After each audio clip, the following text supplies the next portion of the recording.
What's up, YouTube? What's going on? I'm gonna do a video today on a few things here. Um, First, I'm gonna be feeding these discus here a recipe that I've made.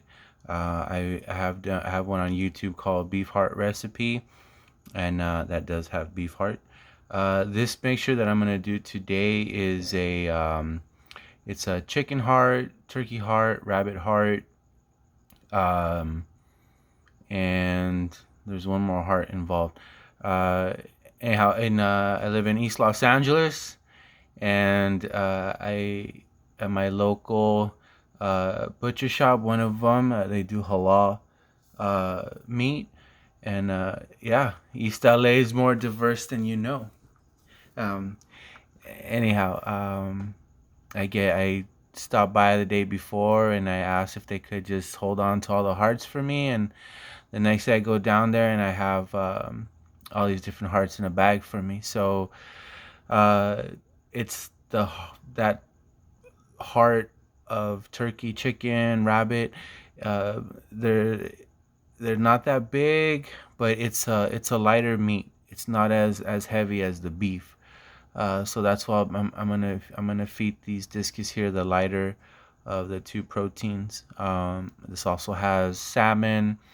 It also has tilapia, tuna, shrimp, spinach, krill powder.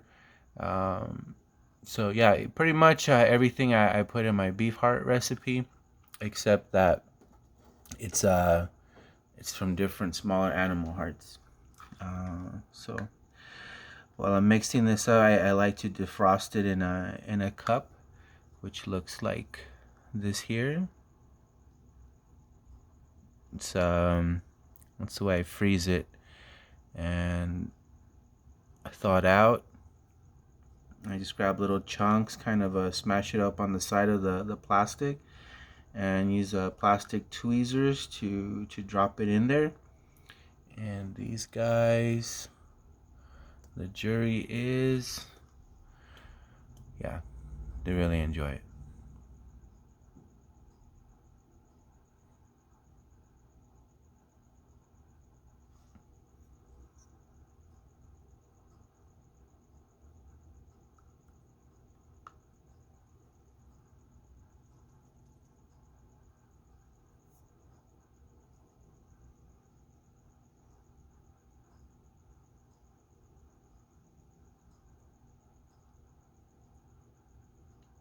I also wanted to talk about a little bit about the setup here.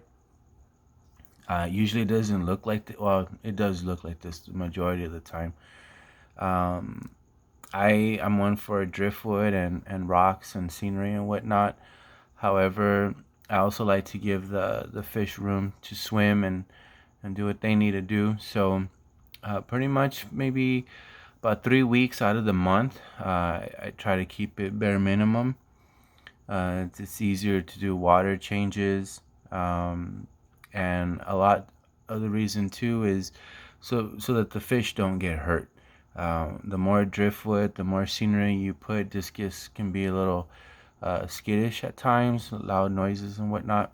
And the more stuff you have in there, the more of a chance that you risk the fish getting injured up against a sharp object. So uh, about maybe 1 week out of the month, I like to set it up with the driftwood and the rocks and the whole 9 yards, and get my eye feel that way. But the rest of the time, it's just more. It's a lot more empty in here. I do keep a piece of driftwood in there just to balance out the pH. Um, Also, if you are gonna use driftwood in an aquarium, my suggestion would be sand it down. Take off all the sharp edges off of it. I like to soak it first and let a lot of the tannins out of it. Then I dry it out, soak it again, dry it out, soak it again, back and forth until the water comes out like a really light, super light tea color. And I don't like the brown look of it. I just need more of it just to balance out the pH. So once it's dried out in a bucket outside somewhere, and then I put it out in the sun, and I sand down all the edges, so my pieces of driftwood uh, look like that.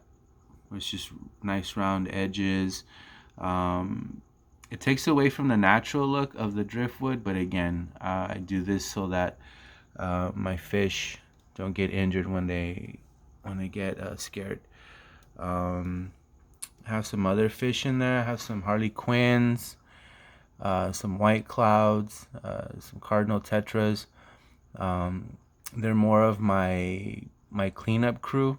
The type of food that I use, it's messy, and there's a lot of little particles that the food releases, and the smaller fish get to eat some of that. Then I have snails. I have 4 snails in this tank, mystery snails, and they get their fill that way too. So I'm gonna shut up now, and I'm gonna go ahead and keep feeding these guys, and hope you enjoy.